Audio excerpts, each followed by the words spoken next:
Salam sejahtera disampaikan Anda berada.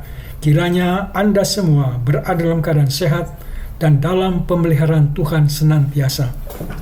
Adapun renungan kali ini mengangkat tema menawan segala pikiran. Bacaan terambil dari 2 Korintus 10 ayat yang kelima.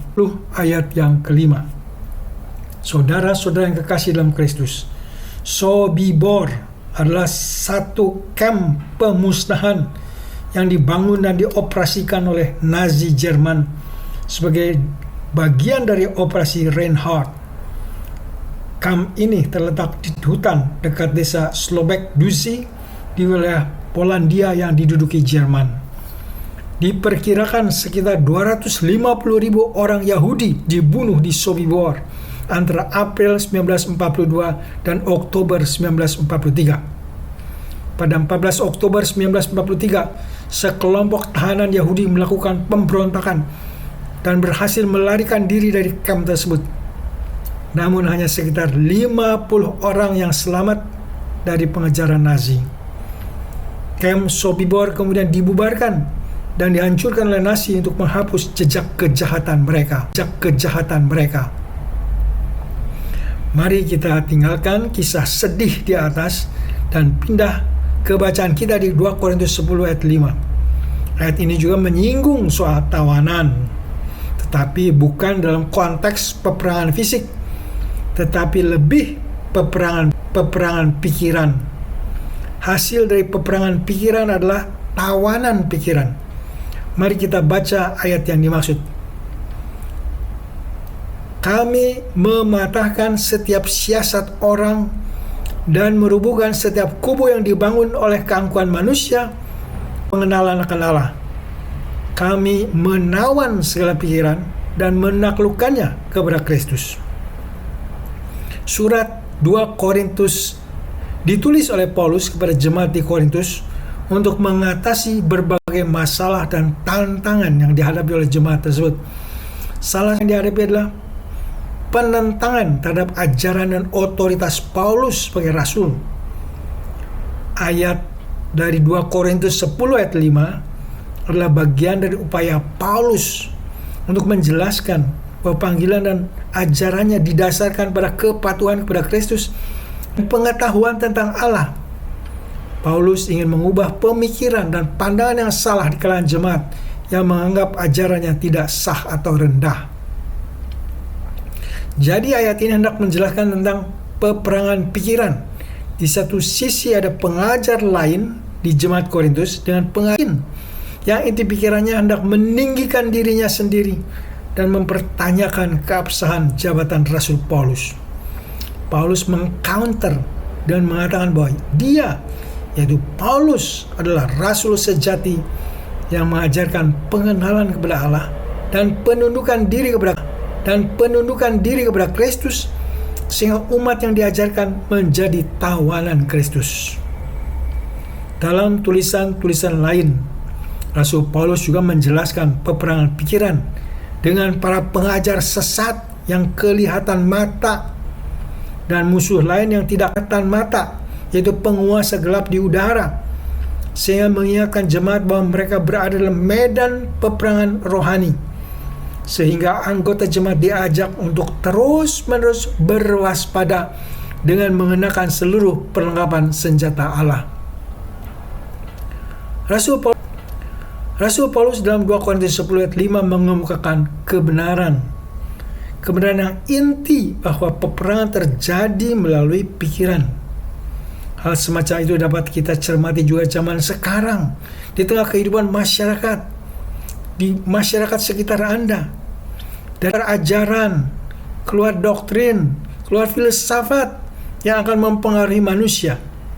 Manusia yang sudah dikuasai dosa, maka pikirannya juga dikuasai dosa dan menghasilkan ajaran, doktrin, dan filsafat yang menentang Tuhan Allah dengan maksud menjauhkan yang dianggap ilahi dari manusia. Misalnya oleh ajaran filsafat ateisme, manusia diajarkan bahwa Allah atau dewa-dewi itu tidak ada Allah itu hanya proyeksi pikiran manusia yang lemah dan bodoh. Manusia yang lemah dan bodoh tidak mengerti dan memahami akan kekuatan manusia yang dapat menciptakan segala sesuatu, dan manusia yang sadar diri tidak membutuhkan yang namanya Allah atau dewa-dewi. Dalam ateisme teoritis dibangunlah segala pemikiran, dibangunlah segala argumen untuk menolak keberadaan Tuhan atau dewa-dewi.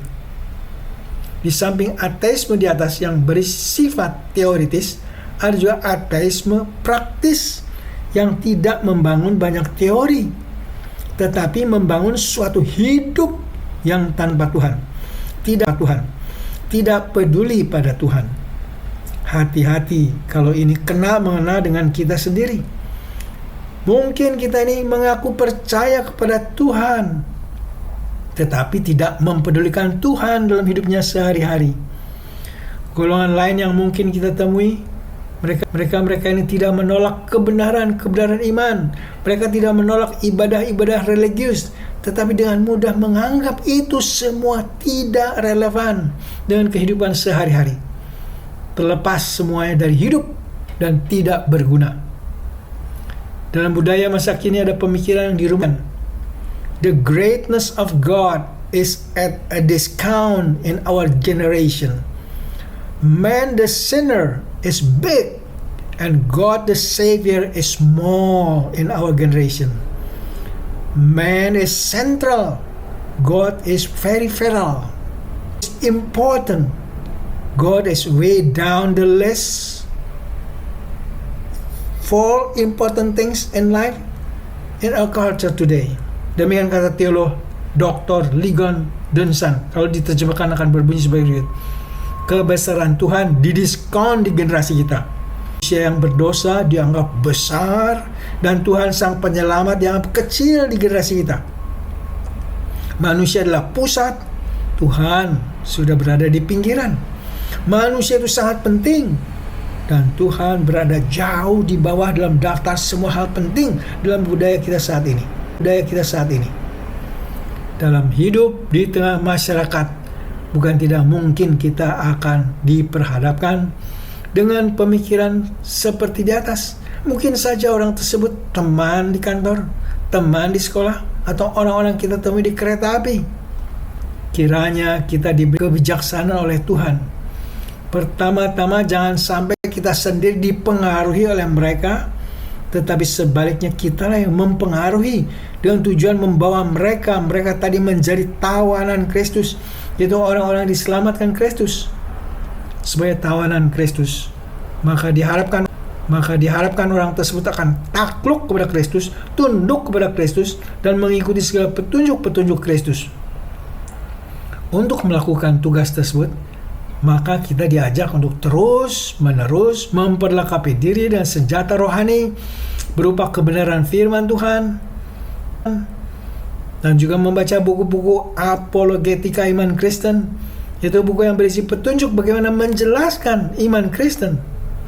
Selain hal tadi, maka terlebih penting lagi agar kita mengamalkan hidup yang dipenuhi kehadiran Tuhan, dipenuhi dengan kasih Tuhan, dipenuhi dengan kebenaran Tuhan, sehingga Roh Kudus dapat memakai hidup kita untuk memenangkan jiwa-jiwa yang melawan Tuhan dengan pikiran dan tindak laku mereka. Sudahkah Anda dan saya menjadi tawanan Kristus? Kalau iya, berarti aman bagi peliharaannya, dan juga masa depan surga dijamin. Karena kita masih hidup dalam dunia, kalau kita tidak berjaga-jaga, maka bisa saja pikiran kita ditawan oleh dosa, berupa pikiran pornografi, pikiran kebencian, pikiran pembalasan, pikiran keserakahan, dan perkara-perkara lain yang bertentangan dengan kehendak Tuhan. Biarlah tiap hari kita dibersihkan pikiran kita dengan darah Kristus dan pengakuan dosa. Selanjutnya, biarlah pikiran kita terus ditawan oleh Kristus dengan segala kebenarannya. Pikiran kita ditawan oleh kesuciannya, ditawan oleh keadilannya, dan ditawan oleh kasihnya. Kiranya Roh Kudus menolong kita untuk mewujudkan semuanya itu. Amin. Mari kita berdoa. Tuhan Allah yang Bapa, terima kasih. Ciptakan kami lengkap dengan otak untuk berpikir. Tolong kawal pikiran kami dengan Roh Kudus-Mu untuk memikirkan segala perkara-perkara yang berkenan kepadamu. Ya Bapa kami, hamba-Mu mau berdoa untuk segenap pendengar yang sedang sakit atau dalam pencobaan. Beri belas kasihan-Mu dengan memberi kesembuhan kepada yang sakit dan kemenangan bagi mereka yang sedang dalam pencobaan. Allah Bapa yang baik, dengar dan kabulkan doa kami yang kami minta dan pohonkan dalam nama Tuhan kami Yesus Kristus, Tuhan Juru Selamat kami yang hidup. Amin. Tuhan Juru Selamat kami yang hidup. Amin.